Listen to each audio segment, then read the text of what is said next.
नमस्कार दोस्तों, हमारे साथ डॉक्टर जय शुक्ला जी मौजूद हैं प्रेस क्लब ऑफ इंडिया में। आइए हम मैम से बात करना चाहते हैं कि जैसे हमारे पूर्व प्रधानमंत्री डॉक्टर मनमोहन सिंह जी जो हैं वो हमारे बीच अभी नहीं रहे हैं, क्या कहना चाहेंगे। बहुत बढ़िया प्राइम मिनिस्टर थे और बहुत ही अच्छा उन्होंने कई काम किए, बहुत सी डिग्रियाँ थी उनके पास, क्या कहना चाहेंगे आप? मैं क्या कहूँ, इस समय तो देश और केवल कांग्रेस नहीं, पूरा देश और पूरा विश्व महसूस कर रहा है कि कोई बहुत बड़ा सलाहकार, बहुत बड़ा मददगार, बहुत बड़ा मार्गदर्शक उनके बीच से चला गया है। बिल्कुल। और मैं मानती हूँ कि वो सही मायने में विश्वगुरु थे। अगर मैं उनकी सारी बातें बताने लगूँ तो आपका सारा समय उसी में, लेकिन एक दिन बैठेंगे उनके बारे में पूरी गुफ्तगू उनके बारे में लंबी गुफ्तगू करेंगे। अभी तो मैं ये कहूँगी कि डॉक्टर साहब सही मायने में विश्वगुरु थे। जिस व्यक्ति की 6 किताबें विश्व की सबसे बड़ी यूनिवर्सिटीज़ में करिकुलम में लगी हुई हों, जिनके नाम पे चेयर हो बड़ी यूनिवर्सिटीज़ में, ऑक्सफोर्ड वगैरह में, जिनके नाम पे स्कॉलरशिप्स हों, और जिस समय पूरे विश्व की इकोनॉमी क्रैश कर गई थी, यूएस की इकोनॉमी क्रैश होने के बाद, उस समय उन्होंने जिस तरह भारत को बचाया, भारत उन इक्के दुक्के देशों में था जिसकी इकोनॉमी बची है, उसको देख के उनकी आर्थिक नीतियों को ओबे करते हुए, उसी रास्ते पर चलते हुए कुछ छोटे देशों ने भी वही किया और वो गड्ढे पे गिरते गिरते बाहर निकल आए।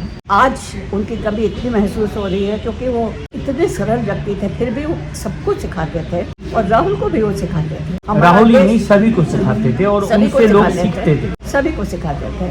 हमारे जैसे जो लोग, हम लोग कोई नहीं थे, हम लोग उनको डिस्टर्ब करते थे अपने क्वेश्चन से, और हमारे जैसे लोगों को भी शायद उन्हें पढ़ाना बहुत पसंद था। हमारे जैसे लोगों को भी हर उल्टे पलटे क्वेश्चंस का वो बड़े डिटेल में समझाते थे हमें। मैं इकोनॉमिस्ट नहीं हूँ, मैं साइंटिस्ट हूँ, लेकिन जो इकोनॉमी पर मैं कभी कभी लिखा करती हूँ वो इस कारण, और छपता भी है वो इस कारण कि उन्होंने मेरे प्रश्नों के जवाब दिए। और मैं जिस समय उनको डिस्टर्ब किया करती थी तब तो मैं कुछ भी नहीं थी, मैं महिला कांग्रेस में जनरल सेक्रेटरी थी उन दिनों, तब भी वो समय देते थे। तो उतना सरल व्यक्तित्व, उतना ईमानदार व्यक्तित्व, जिस पर जेपीसी की 3 कमेटियां बिठाई गई केवल उनको बदनाम करने के लिए, और वो पाक साफ निकले। वो जेपीसी की कमेटी जो अडानी पर नहीं बिठाई गई, जो माधवी बुच पर नहीं बिठाई गई, जो पुलवामा पर नहीं बिठाई गई, जिसके लिए बार बार डिमांड हुआ, वो व्यक्ति 3 बार जेपीसी कमेटी बिठाई गई। यानी क्या कहें कि वो, मेरी एक कविता है, वो बूढ़ा पेड़ आज एक भर गया, और उसको उसके अपनों ही ने तन किया, उसके अपनों ही ने शाखाएं काटी। तो लेकिन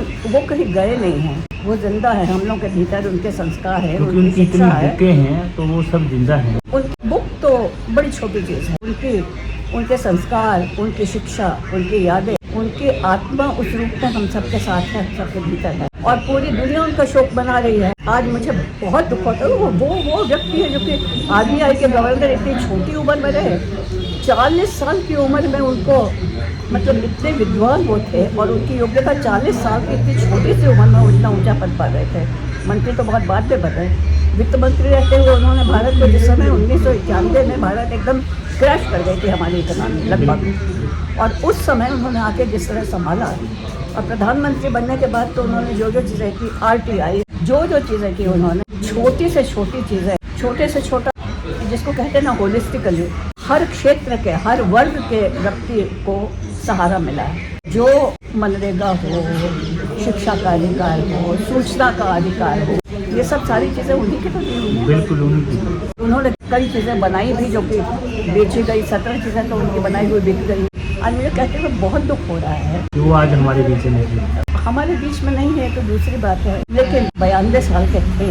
एक दिन सबको जाना है, शरीर तो सबका जाता है, वो तो हमारे पास अभी नहीं। मुझे कहते हुए दुख हो रहा है कि किसी प्रधानमंत्री का क्या शवदाह निगमबोध घाट पर हुआ है। बार बार मांगने पे भी कांग्रेस अध्यक्ष करके जिन्हें चिट्ठी लिखी, और इसके बावजूद वो जगह नहीं दी गई। यहाँ देख रहे हैं कहाँ मिलेगी, वहाँ मिलेगी। उनकी अंत्येष्टि के लिए जगह, मतलब उनका शरीर छूटने के बाद भी उनका अपमान कर रहे हैं। हिंसा अमन में इतनी चिड़, इतनी नफरत के सिद्धांत इससे बिल्कुल अलग है। एक सर्वे हुआ था यूएन के द्वारा, यूएन की एजेंसी के द्वारा, और उसमें वो सबसे ईमानदार व्यक्ति माने गए थे, सबसे ईमानदार प्रधानमंत्री।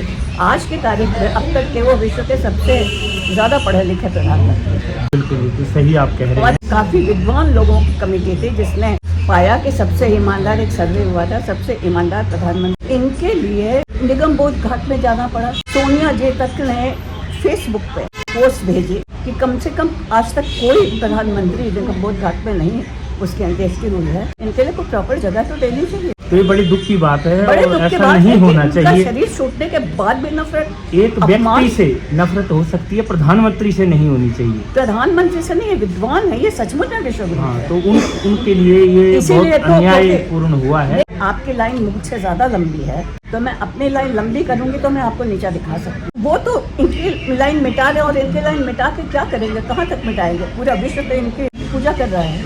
तो बहुत अच्छी बात आपने कही है और दुख का विषय है ये।